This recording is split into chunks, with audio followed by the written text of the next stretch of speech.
Hello, my name is Daniel Leonardo. Today I'm going to analyze a very interesting quote by Annie Lamott about addictions and how it relates to our habits and routines. The quote says, "Getting all one's addictions under control is a little like putting an octopus to bed." In other words, our addictions or difficult habits is quite a challenge. It is like trying to put an octopus to bed.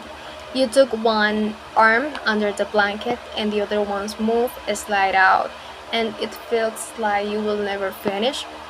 But not everything is chaos. The octopus metaphor reminds me that even though the journey is long and challenging, every small step counts. What matters isn't the octopus fall asleep immediately, but that we don't stop trying.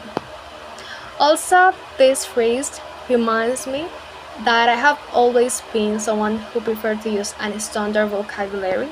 I try to avoid Dominicanism, but lately, being so immersed in my environment, I have noticed that I have started contracting words and using local expression, and I've been trying to return to my original way of speaking, more standard, but it is quite challenging. Sometimes I even get frustrated when I realize that I'm using that kind of vocabulary without noticing.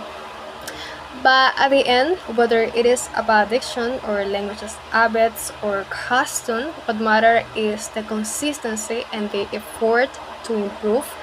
Even if the process is difficult and sometimes frustrating, every small step counts and brings us closer to what we want. Now I'm going to read my answer to the questions from the exercise on page 22. Do you check your email more than 6 times a day? I don't check my emails many times a day, but I check my WhatsApp more than 6 times a day. I need to be honest in the part. Do you lose track of the time because you are on the computer all night? No. Do you dream about surfing the internet? No, but when I have a long time watching a series, I start dreaming with a series. It is uncomfortable and then I just stop watching the series.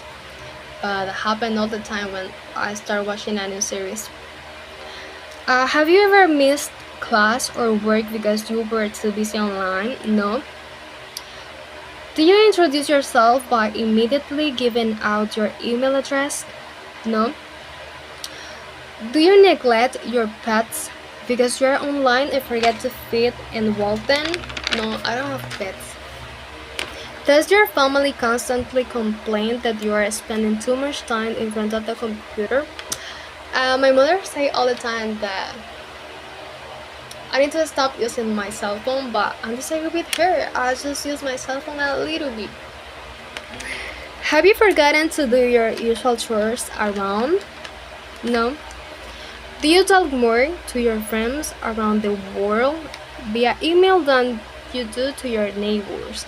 Yes, but it is because I'm from Cotuí, but I live in Santo Domingo because the university, and I have noticed the people from Santo Domingo are a little bit uh,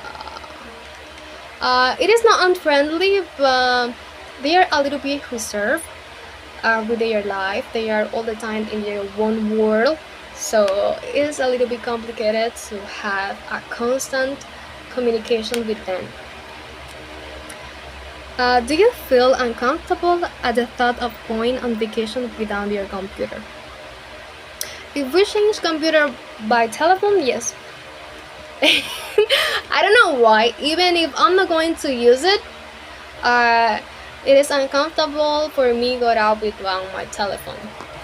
Well, to finish with this video, I think the message of the cartoons on page 9 is that when we have an addiction or a problem, we're gonna try to solve it by our own. We need to look for someone else's solution, because if you have an addiction is something that you like, and it's pretty difficult for us to be far from things that we like. And probably we are gonna be looking for a solution, but probably the solution that we find by our own is going to be worse and is going to be harmful for us instead of useful. And that's it. Thank you for your attention.